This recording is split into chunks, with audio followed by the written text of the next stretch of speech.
Hello and welcome. I'm Ryan White of Faith of Messiah Ministries. This teaching is called Why Maccabees Matters. We're going to be talking about why it's important to read the book of Maccabees as well as Josephus and other Second Temple period literature, because reading this and understanding it helps us to unlock a lot of stuff that's going on in the New Testament, and that's in the Second Testament. When we get into the gospel stories, for example, we meet a lot of new people, a lot of new groups that we haven't met before. The Pharisees, where did they come from? What did they believe? The Sadducees, where did they come from? The Herodians, there's Samaritans. Where in the world did all of these people come from? Well, this is where it's important to understand that there's a gap in the Bible, in the biblical record. We have essentially the First Testament, the Old Testament. It ends around the time of Ezra and Nehemiah. They've come back from the Babylonian exile. They've returned to the land. They rebuild the temple, which is called the Second Temple. And so this whole period from the building of that, which occurred around, what's the time period? They end up finishing around 515 BC. And so from that time period all the way up to 70 AD is what's known as the Second Temple period.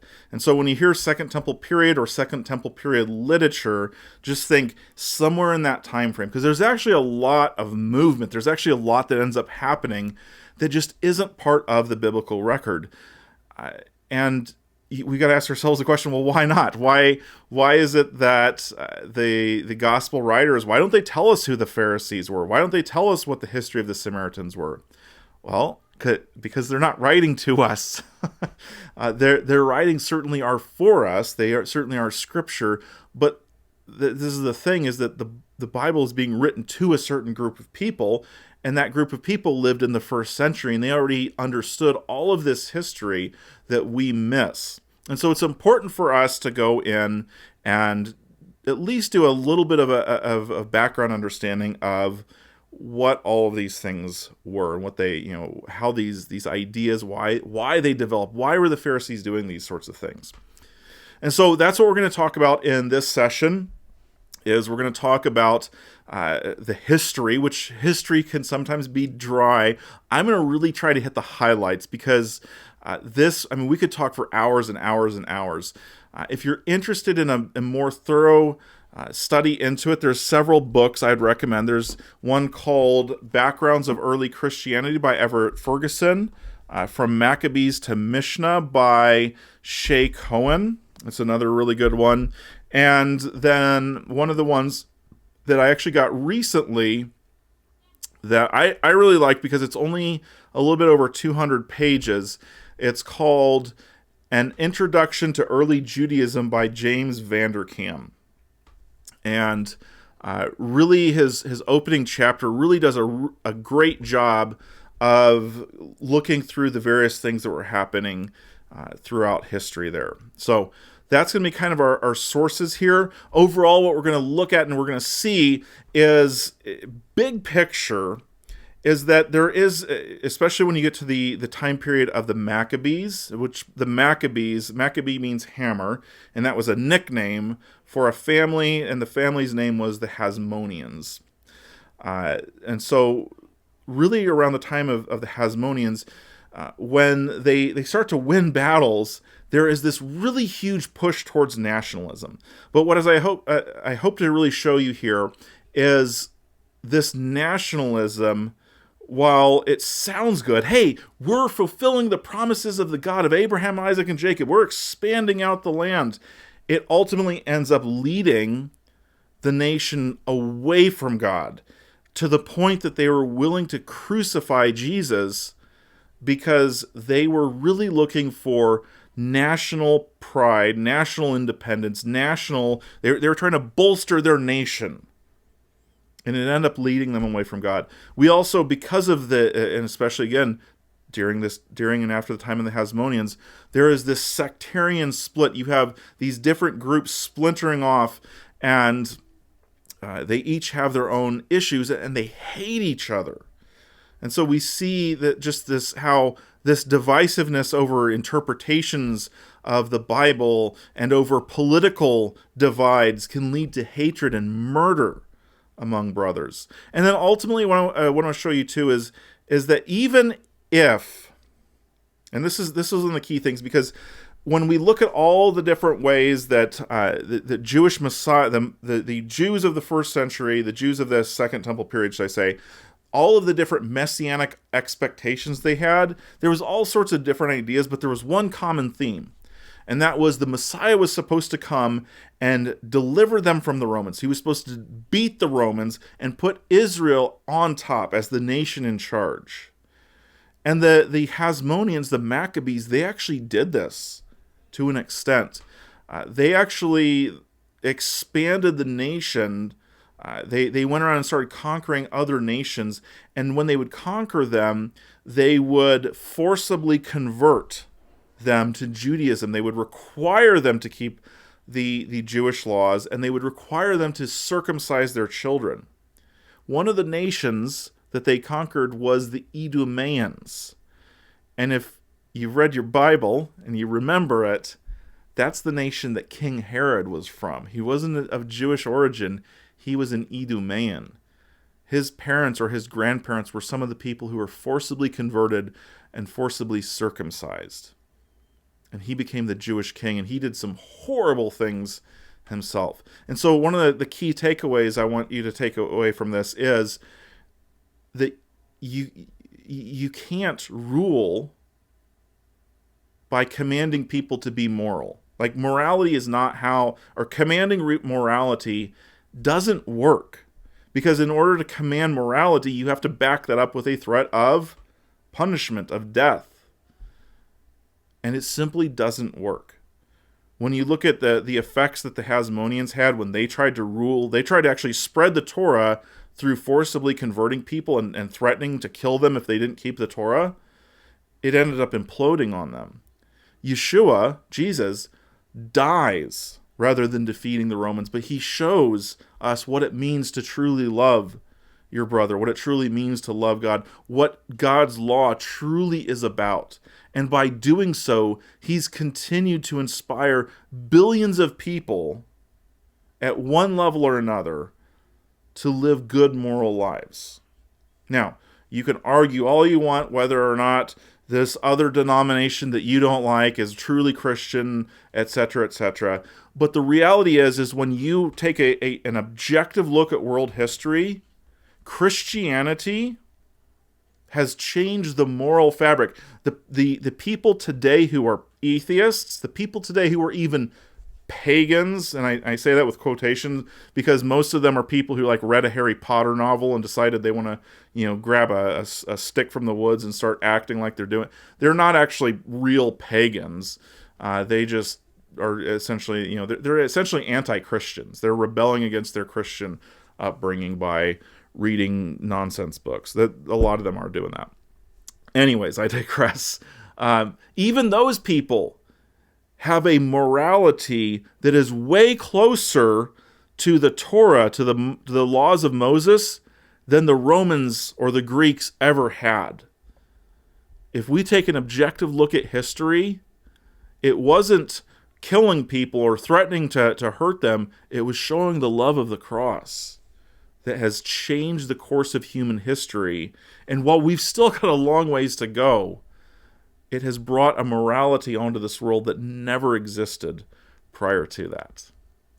So, with that in mind, let's jump in, and we're going to do a crash course in Second Temple history.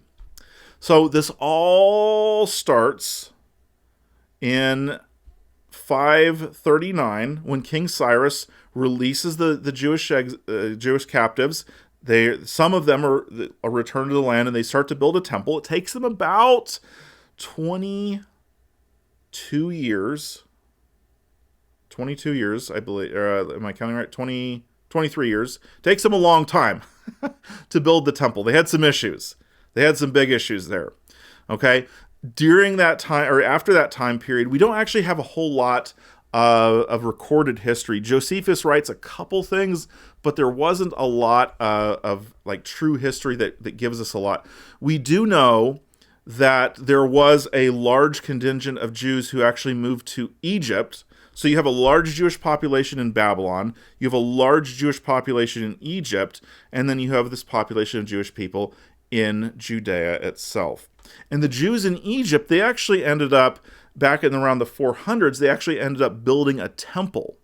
They actually built a temple, even though it's believed that I think there was two temples that were built in Egypt, Jewish temples. There was one around the 400s, and that one, there was no animal sacrifices that were permitted in that temple. Later on, we'll see there was another Jewish temple that was built, and they actually did offer sacrifices in Egypt.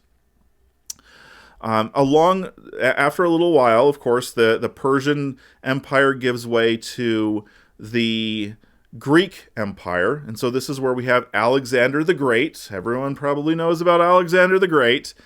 He didn't live very long, but he did a lot of conquering. But one of the biggest things that he did was that he spread he spread Greek culture and Greek knowledge across the world, or at least across the known world. Greek language became very much like English is today. It was the international business language. Most people were at least bilingual, if not able to speak even more languages. And so it's very clear Paul would have known Greek. But beyond that, likely the disciples, Jesus himself, everyone probably would have known Greek at least as a secondary language at the time. By the way, if you wanted to tell a story and spread a story across the world in the first century, what language would you pick? Probably wouldn't pick Hebrew, since hardly anyone knew Hebrew. You might pick Aramaic, but really the one language, if you wanted to spread good news to the whole world, you'd probably pick Greek, because that's the language that most people spoke. Just saying. All right. So after Alexander dies, his empire is split up between his generals, and we have the Ptolemies. That's Ptolemy, Ptolemy. They go to Egypt and they take charge of Egypt. And then you have Seleucus, and when I say Seleucus, that was the name of the person. And so his lineage, his dynasty, becomes known as the Seleucids. And the Seleucids, they take control of Syria, Mesopotamia, and the surrounding lands. Okay, so think about this geography lesson. Syria up here, Egypt down here. What connects the two? Judea, the land of Israel.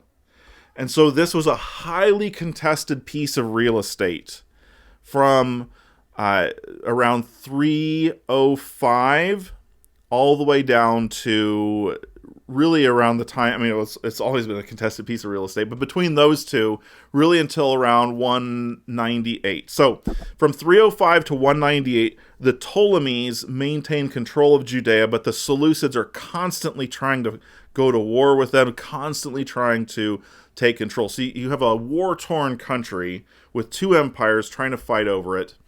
Eventually, the Seleucids gain control of Judea, and they really, even though there's a period of Jewish independence to an extent, they really, even in that time period, extend influence all the way until the Romans take control in 63 BC. So, during this time period, first off, you have, during the reign of the Ptolemies, around 283 to 246 BC, you have a king, Ptolemy II, who is convinced by a librarian that the Jewish Torah is something that needs to be preserved and translated. And he also convinces this Ptolemy, this king, to free over 100,000 Jews and actually pay them for their enslavement. So this translation, this librarian has the king, he sends this large gift to Jerusalem. The high priest in Jerusalem, he sends 72 men who are fluent in both Hebrew and Greek, sends them down to Alexandria in Egypt to translate the Hebrew Torah into Greek. And after they do this, by the way, they continue to translate more and more books of the Bible. The letter of Aristeas, which is an extra biblical work that was from the Second Temple period, claims that these 72 men, it took them 72 days to translate the Torah, the 5 books of Moses. Maybe a bit of a stretch, but it took hold, and this translation became known as the Septuagint. The Septuagint is extremely important for us. First off, it was translated well before the Gospels were ever written. And so, for example, I'll probably bring this up actually in the next teaching when we're talking about the birth of Messiah. A young virgin shall conceive, right? We all remember that prophecy in Isaiah. Well, the Hebrew text actually doesn't say a young virgin. It actually says a young woman. Doesn't say, it's speaking about someone who's young and a woman, not necessarily a virgin. What's important, though, is the Septuagint, which was translated by Jewish people who didn't believe in Jesus before Jesus was ever born. They translated that word there, that young woman, by a Greek word that means virgin. It does mean virgin. So that's one of the key things that's important about the Septuagint. It's also highly likely that the Septuagint is what Paul, for example, quotes from most frequently, because this was a very popular document. Especially by the time of the first century, most Jews didn't speak Hebrew as their primary language. They would go to the synagogue, which, by the way, synagogue is a Greek word, and they would hear the Torah read in Hebrew, but then they would discuss it in Aramaic and Greek. And we actually have Targums and Midrash and all these things that are all written in Greek and Aramaic, because that was the language that they spoke on a day-to-day basis. And that's the language that they would have been thinking in. And so when the Septuagint comes along, it becomes wildly popular, because when you go to synagogue and you're hearing it in this, it's if you know another language, but it's not one that you speak every day, if you go and hear it, it's harder to process than your lingua franca, your primary language.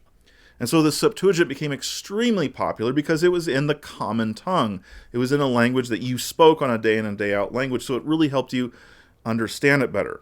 I went through 3 years of Hebrew when I was going through my master's program, and I got to a point where I could read the biblical Hebrew at a decent level. But if I ever wanted to study it, I didn't pull out my Hebrew copy and try to struggle through it. No, I would get out the English and read the English, and then go and check back and forth with the Hebrew if there was something I needed to clarify and understand better. But I read it in English, and I still do read it in English because that's my day in and day out language, and there's nothing wrong with that. But that's the significance of the Septuagint. So we have the Ptolemies in charge of Israel, of Judea, all the way up till 198, when Antiochus III defeats the Ptolemies at a battle in 198 at the Jordan River. And so now Antiochus and the Seleucids in Syria, they now control Judea. Well, a couple of years later, Antiochus III, he goes to war with Rome and loses the battle. And as a result of it, they lay out a huge financial payment that he has to make. And it basically empties their war chest.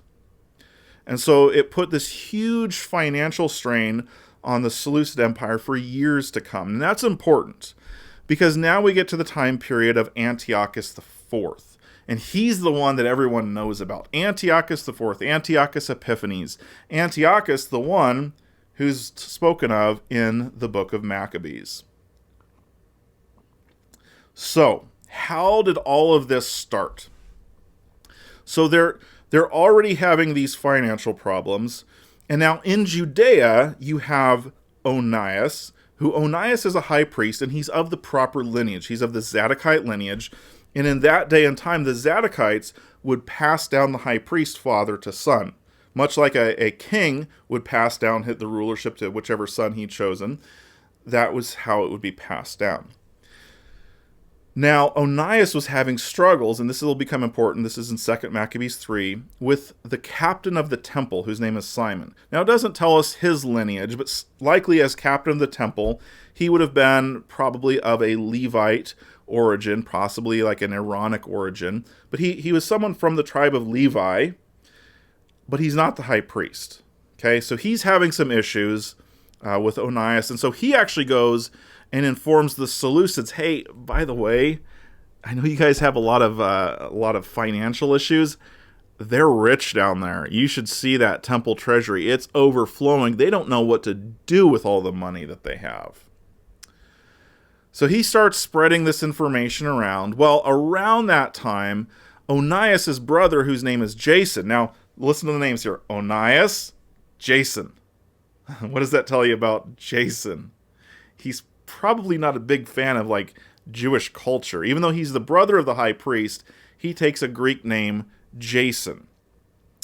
Now, Jason, he actually goes up to Antiochus IV, who's the king of Syria, and Syria controls Israel, Judea at the time. And Jason offers Antiochus a bunch of money if he'll kick Onias out as being high priest and make Jason the high priest. Ooh. Well, Antiochus is like, hey, I love money. You love money. Give me some money, right? So he takes the money, 360 talents of silver, and there's also a promise of even more money that comes in. And Jason takes charge and becomes the high priest. And so he starts to try to convert the city to a Greek-style city. He wants to have a gymnasium established. Now, a gymnasium, you're like, oh yeah, I love fitness centers. Little bit different. Gymnasiums back in the day, they were more of there was fitness, but it was like a school, and it taught you Greek culture, and it was only for dudes, and the dudes didn't wear any clothes when they're at school. So really not lining up with the whole being Jewish and walking around, naked. So Jason comes into office, and he starts to essentially trying to push for this Hellenization of Judea. He actually wants to change the name of Jerusalem to Antioch at Jerusalem, I think was the name that it was supposed to be called. It was like Antioch was kind of like this oh man, I had that word on my tongue.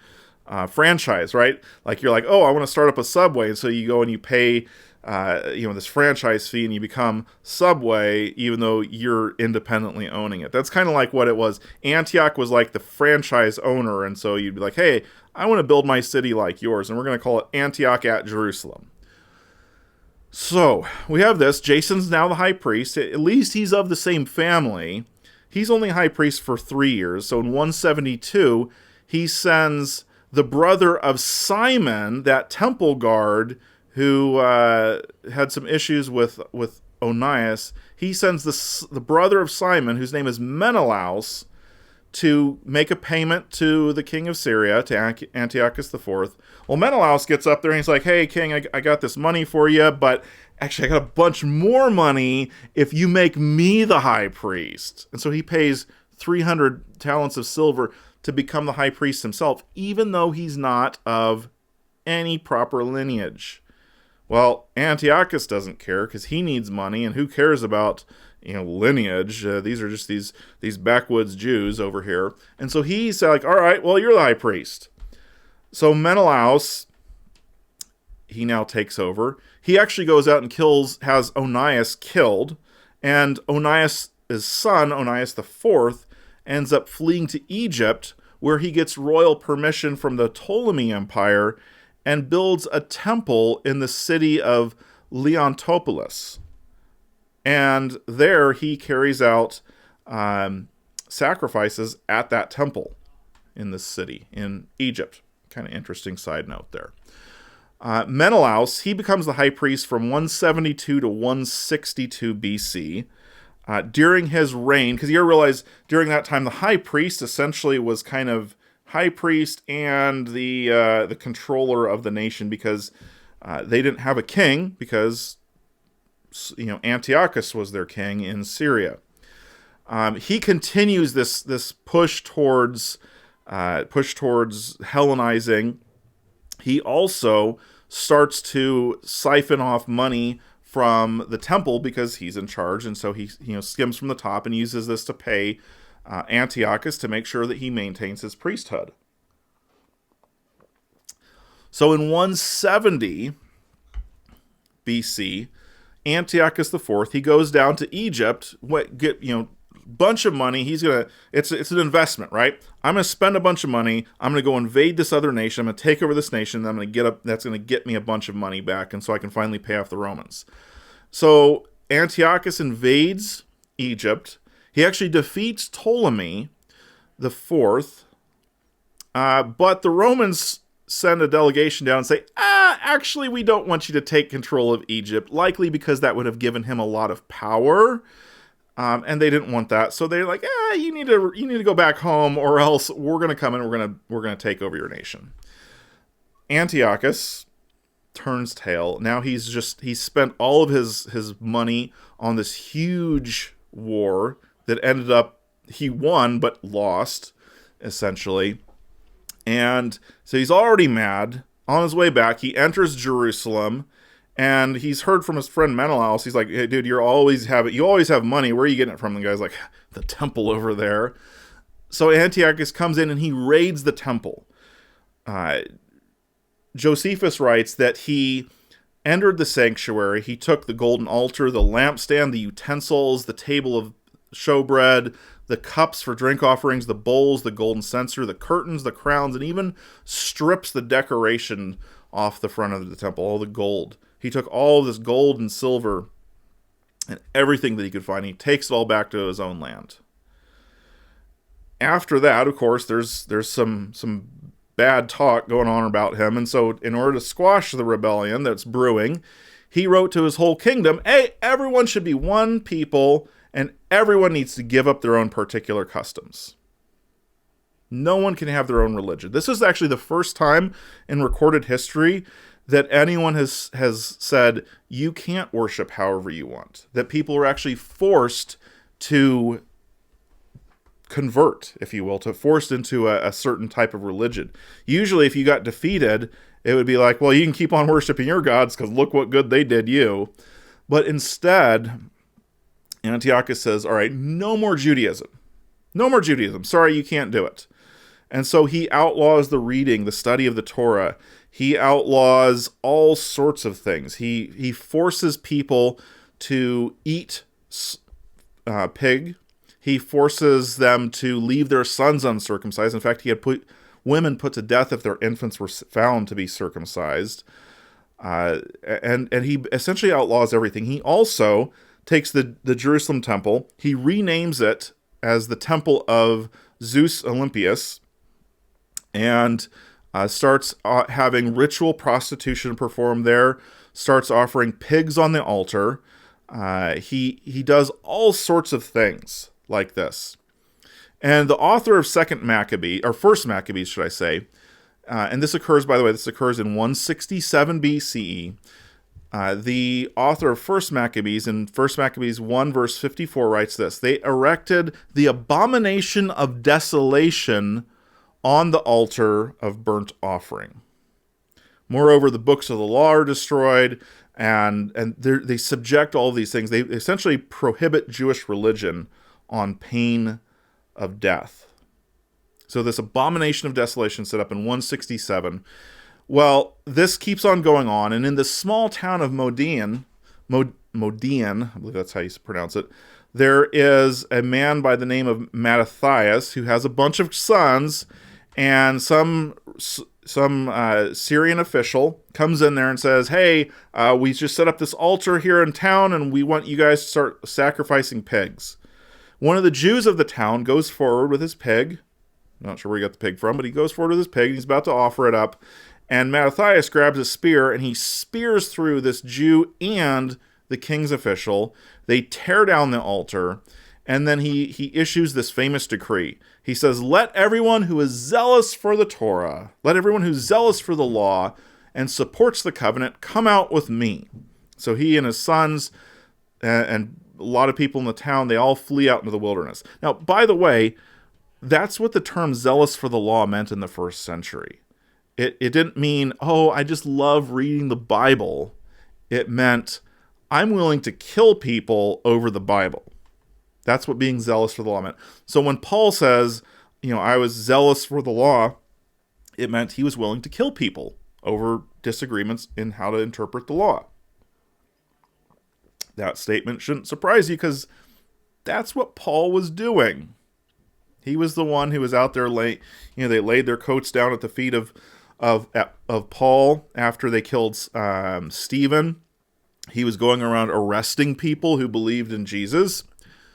He was zealous for the law. He was willing to kill people over disagreements in how to keep the law. That's what being zealous for the law meant. All right, so big, long story. I'm not going to get into it, but there was a huge war. During this battle, there's this back and forth. Mattathias dies. His son Judas becomes commander of the forces, and he's given the name Maccabee, which means hammerer. And eventually, they're able to retake Jerusalem. Now, part of this is that Antiochus, his empire, the Seleucids get attacked by the Parthians during this time period. And so Antiochus himself has to take an army up north to fight the Parthians. And so that kind of leaves the conquest in Judea not going so well. And so the Maccabees are able to retake Jerusalem. They go ahead and purify the temple, which means they essentially tore down everything. They repaired the damage to the complex. They reconstructed a new altar and they rededicated to God. And this all happens exactly 3 years later.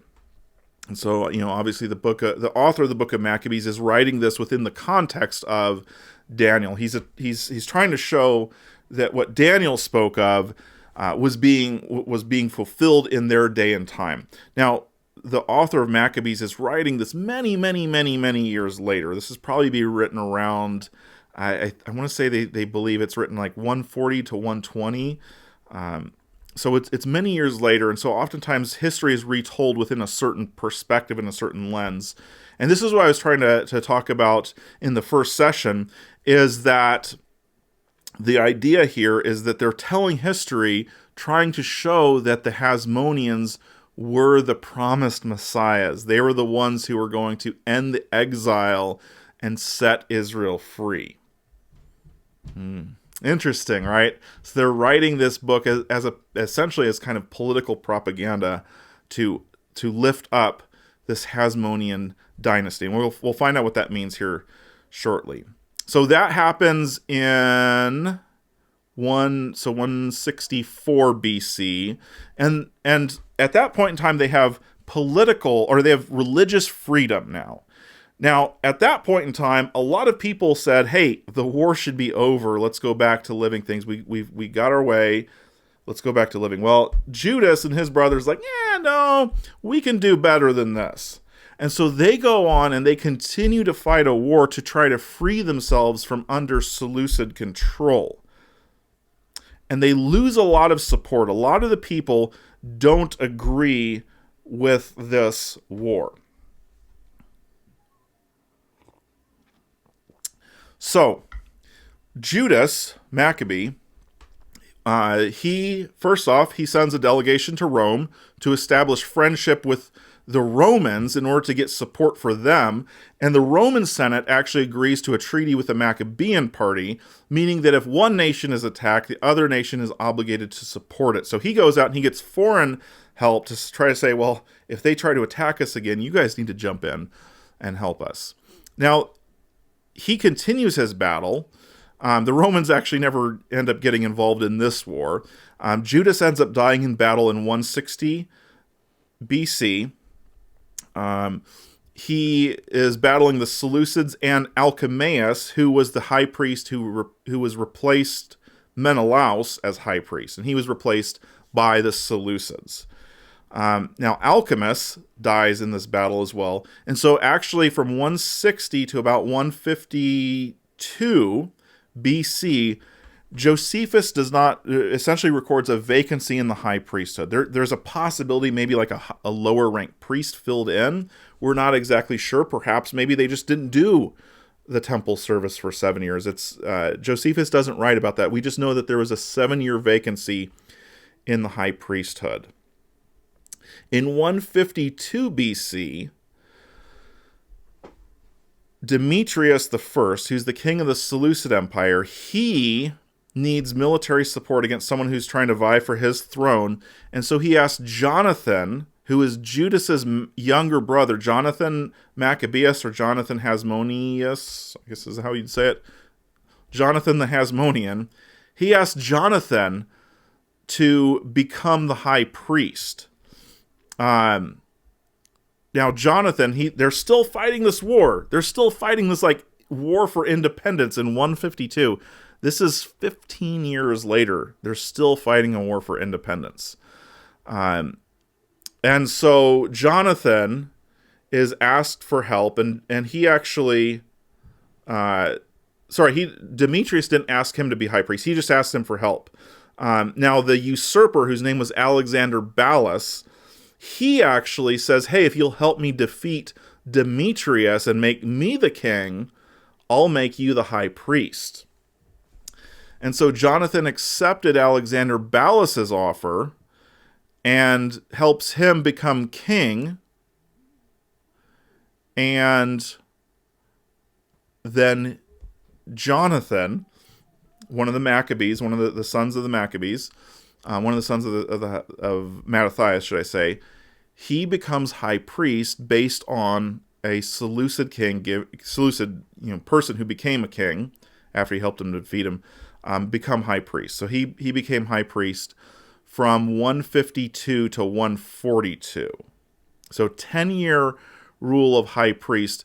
Now, what's interesting, though, is that there's actually no source of him actually performing any sort of temple ritual, but as high priest, he essentially led battles, and he acted, in a sense, like the governor, or king almost, over Judea. So we have this going on. Eventually, he is captured in a battle.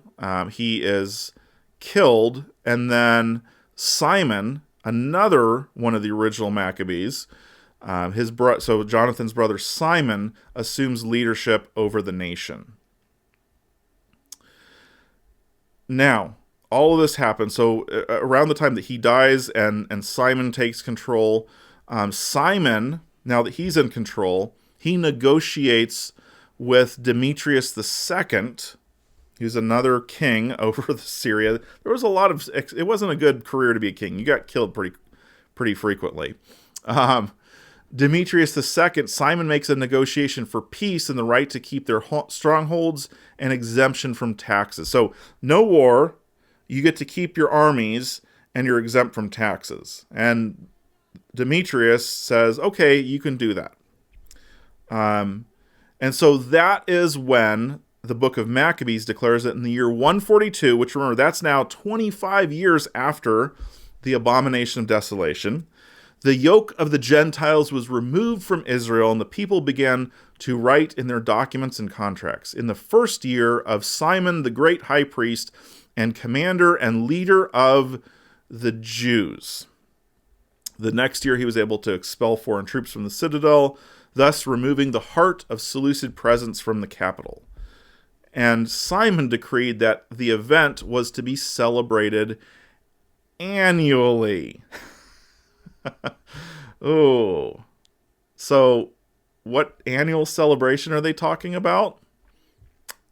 Hanukkah. This is where Hanukkah comes from. It was declared 40 or 25 years later that they should annually celebrate this and it became, in a sense, in a very real sense, a way to give political prowess to the Hasmonean kings. Hanukkah, in a sense, was the Hasmoneans' 4th of July celebration.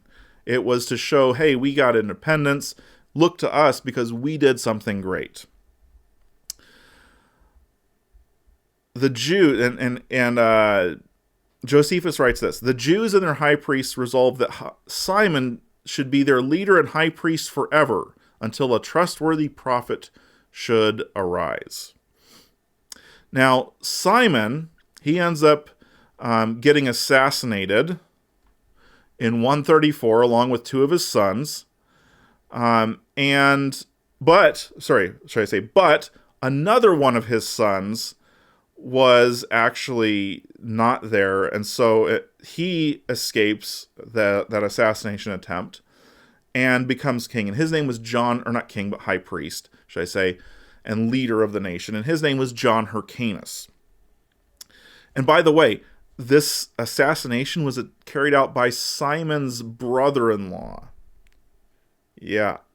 And so this brother-in-law, John Hyrcanus, chases him down. He goes to this citadel, and he's captured John Hyrcanus' mother, i.e. Simon's wife, and has her tortured atop the wall, and then later on has her killed along with her 2 sons, i.e. John Hyrcanus' brother. Wow. Yeah. Pretty brutal time. Now, John, he goes through this whole thing. During his rule, Antiochus VII invades Jerusalem, tears down its walls, extracts a large payment. But afterwards, after Antiochus VII dies, John's able to rebuild up the army. He then goes out and he starts to conquer territory. He conquers ancient Moab and Samaria. And what he does in Samaria is he tears down the Samaritan temple that was built somewhere around 300 to 400 BC. And then he forces those who worship there to follow the Torah according to the Jewish custom of how to keep the Torah. He also conquered, so the territory of ancient Moab included a country by the name of Idumea, where he conquers those people and forces them to live under Jewish law and to circumcise all of their infants. And he has all the adult males forced circumcised. Whew. Now, this is interesting because this is where Josephus inserts, this is kind of where the Pharisees and the Sadducees and the Essenes start to develop. And the Essenes, they really never become a political group. The Essenes, which is where the Qumran community, they were an Essene community, their way of dealing with is to separate out. They go out and they live out in the desert, or they separate out in communities, and they try to be anti-cultural, if you will. The Pharisees and the Sadducees, they become 2 very powerful political, religious parties. And so during this time period, you actually had John Hyrcanus, who was a friend of the Pharisees. He was very much into their type of understanding, until one of the Pharisees insulted him, and then he essentially switches sides and becomes a Sadducee. Now, after his death, there is some exchange. Aristobulus I succeeded his father, but died a year later. And then along came his brother, whose name was Alexander Janus. So he takes over in 103 BC and will reign until 76 BC, and he marries his deceased brother's widow. Alexander Janus went through huge military campaigns, and it took a terrible toll on the population. It's recorded that one of the Feast of Tabernacles, Alexander, who was, of course, also the high priest, and by this point in time declared himself as king. I believe it was it was Aristobulus, so his brother. So we're talking 104 BC, when Aristobulus is the first Hasmonean to declare himself to be king. So he would have been the first king of that time period. Alexander Janus, a year later, would have been the second king. So he's both king and high priest, which didn't make the Essenes very happy, because a lot of them were of Zadokite lineage, and that's a big no-no according to the scripture. Alexander Janus, he's out waging these military campaigns, and it's just taking this huge toll not only on lives but on finances of the people. It's recorded that one year the people pelted him with citrons, which is kind of like a lemon that was used during the Feast of Tabernacles. And they basically started to insult him, saying that he was the descendant of captives and was unfit to hold office and to sacrifice. So what does he do? He kills thousands of them. This launches a civil war between him and the Pharisees. And at one point in time, after he wins the war, he takes 800 of the Pharisees, 800 of the Pharisees, and has them crucified. And while they're hanging there on crosses, dying, he has their wives and children slaughtered in front of them. And all of this while, Josephus writes, he was feasting with his concubines in a place that he could watch them dying on crosses, and having their wives and children killed in front of them. Now, on his deathbed, he does tell his wife Alexandra, maybe you should give some power to the Pharisees, and they'll be nice to you. So Alexandra becomes the queen. Salome Alexander becomes the queen from 76 to 67. Even though being a female, she's not eligible to be the high priest. And so she gives a lot of power to the Pharisees. She was kind of a weak queen who just gave a lot of power to the Pharisees. And so that's where they actually started to enjoy this huge amount of political power. Now, after her death, two of her sons try to take power. One becomes the priest, the high priest, and another becomes the king. And they start to go to war. And while they're at war, so now you have this second civil war. You had the war between Alexander Janus and the Pharisees. That was the first civil war. And now, after the death of his widow, his two sons, they start another civil war. And they are trying to figure this out. And so they actually both ask this Roman general Pompey to come in and settle things out. And so he comes in and settles things. And it was Aristobulus who ended up trying to fight back a little bit. Aristobulus was one of the sons. And he ends up having to lay siege to the temple for 3 months. And in the end, he ends up walking into the Holy of Holies and saying, "What's going on here? It's empty." So afterwards, Pompey, after he defeats Aristobulus, likely killed him, he then gives the high priesthood back to Hyrcanus. So Hyrcanus, not John Hyrcanus, but Hyrcanus is the second, is the son of Alexander Janus. You kind of wish, like, why can't you guys think up some new names? Why does it always have to be like, Hyrcanus the second, Hyrcanus the third, Aristobulus the first, Aristobulus the second? It kind of makes history a little bit confusing. So that's 63. Now, at that point in time, we have Hyrcanus being the high priest, but the Romans, they divide up the land of Judea. Hyrcanus II ends up being disqualified as high priest when his nephew cuts off his ears intentionally to make sure he can't serve. Whew.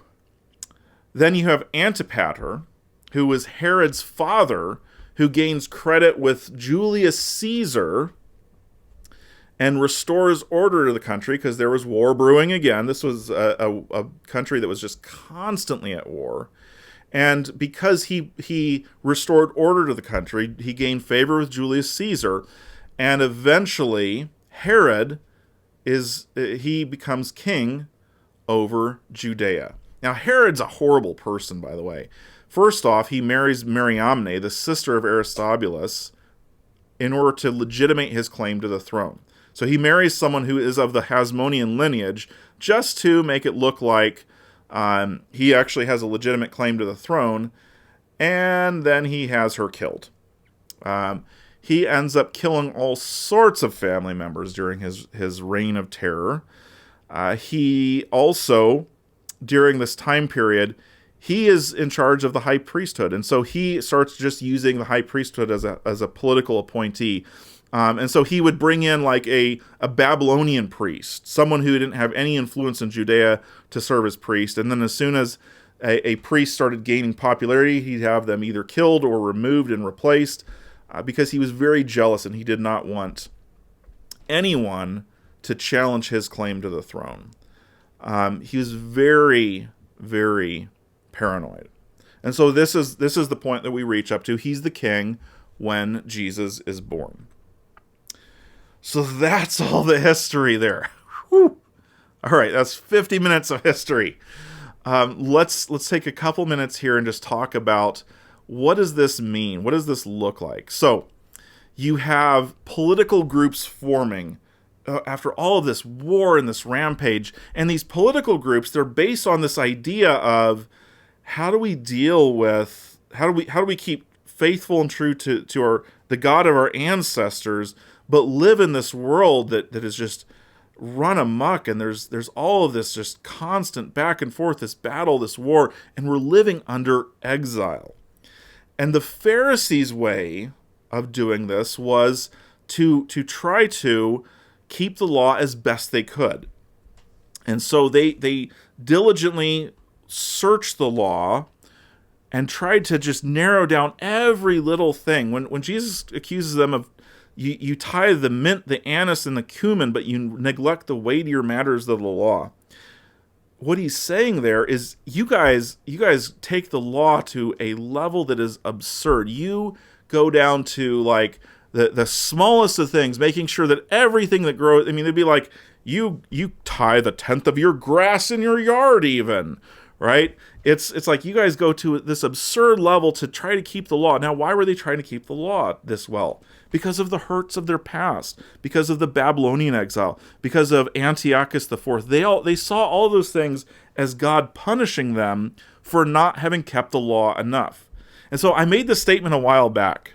I said, how could the most Torah-observant generation this world has ever seen crucify, or maybe not Torah-observant, Torah-pursuant generation the world had ever seen crucify the Son of God? Whew! Some people lost it on that one. They were not Torah-observant. No. Yeah, actually they were. They were Torah-observant out the nose. But in their Torah observance, because they were so scared, they thought that if they didn't get the Torah right, God was going to continue to wreak havoc on the nation. But in their pursuit of keeping the Torah, they had their nose so close to the text that they missed the big picture. That's why Jesus talks about, you strain at a gnat, but you swallow a camel. That's actually something that they actually had debates over. They would divide up over, if you're drinking a glass of wine and a gnat lands in it, what do you do? Do you strain out the gnat and continue to drink the wine, or do you have to pour the entire thing out and get a new glass of wine? Because a gnat is what? It's an unclean animal. And so they were so concerned about this, and they would fight about it, and they would get mad at each other. And we actually have records, not necessarily over this, but over biblical interpretations where they would kill people. Stephen was murdered over interpretations of the text. This was not something uncommon. This was something that happened frequently. People would be killed over interpretations of the Torah because they were so scared that they would get it wrong. And Jesus says, you're so concerned about what to do with this gnat that's unclean that you end up swallowing a camel, which is a huge, huge unclean animal. He's saying, in your pursuit of Torah, you've lost the picture of what Torah was all about. In your pursuit of making God happy, you forgot what God was all about. You look at Israel's history, this Second Temple period history, it's filled with horrible things that people did because they thought they were pursuing what God wanted. Them to expand the nation, them to be in charge, them to run the temple in a certain way. And they missed the big picture, which was be neighborly, be kind to your neighbor, treat people with dignity, love your enemy. All the things that Jesus was teaching. After hearing this history, does it make sense why he was so focused on love people? Because they hated each other. They hated each other. You have the Pharisees who were just so obsessed with ritual observance that they end up being horrible to their friends, to their neighbors, to their family, to their parents. They end up being part of the people who demanded that Jesus be put to death in order to protect the temple. Then you have the Sadducees. Likely, the Sadducees, that's a name likely derived from the name Zadok, who was the high priest. They were essentially the wealthy elite, and they argued, and they had a different interpretation. By the way, that whole traditions of the elders thing, that doesn't mean like extra biblical traditions. It does, but it doesn't. The traditions of the elders that the Pharisees had, those weren't just like, hey, we put up Christmas trees, even though that's nowhere commanded in the Bible. It was, hey, the Bible says this, and this is how we interpret it, and this must be right because this is what's been passed on down the line. So their oral traditions, or their traditions of the elders, it wasn't something outside of the Bible. It was interpretations of the Bible that they said had to be the right interpretation because it had been passed down. The Sadducees said, no, we don't care what, your grandpa said the Torah, what that verse meant. We're going to read it for ourselves, and we're going to figure out what it means. So that's really what those traditions of the elders refers to. You have the Essenes. Again, these are the Qumran community. They lived out. They were, the Qumran community. They live out in the desert. But even the Essenes who lived in the cities, they separated themselves out. They had their own areas, and they were very much into like self-control. They would not get married. They would do all sorts of things. They would also share a community purse. They're kind of a little bit of socialists. Yeah. And then, all right, we've only got 2 minutes here, but the last group I want to talk about is the Samaritans. The Samaritans, they had actually built their own temple, and the animosity between the two groups actually started during the time of Nehemiah and Ezra. They were the ones who were like sabotaging the temple back then, and there was this constant rift between them and the Judeans. Now, the Samaritans, they were essentially a mix of the 10 northern tribes and other nations who had been brought in. Remember that when the northern tribes were taken out, not all of them would have left. Actually, a lot of them had fled down to Judea, and then they migrate back north. And then you have the Assyrian king who brings in the priests. And so you have this group of mixed people who have their own copy of the Torah, but they've developed all of their practices and their understandings of it outside of Judean, Jewish influence. And so they have their own way of doing things, and they end up building their own temple, which, as we pointed out, it was Jonathan, Maccabees, that destroyed it. And so there's this huge amount of animosity, and the Jews hated the Samaritans, which really brings power to that story of the Good Samaritan, because that would be like telling a diehard Republican a story about the good abortion clinic doctor or something like that. That's how much they despised that group of people. So, I know that was a lot. I want to just finish by summarizing again. Why is this history important? Because it shows us that trying to take control as a nation without fixing our own problems ultimately can lead us away from God's. We need to focus on ourselves rather than trying to focus on taking over things. Divisiveness, hatred among brothers. The Torah, God's law, God's Bible, even if to you the Torah isn't that big of a thing, the Bible in general teaches us that we should be drawn towards each other. You shall know them by their love, not by their trying to fight out and split into a million denominations just so they can get it right. It's about loving and living in harmony.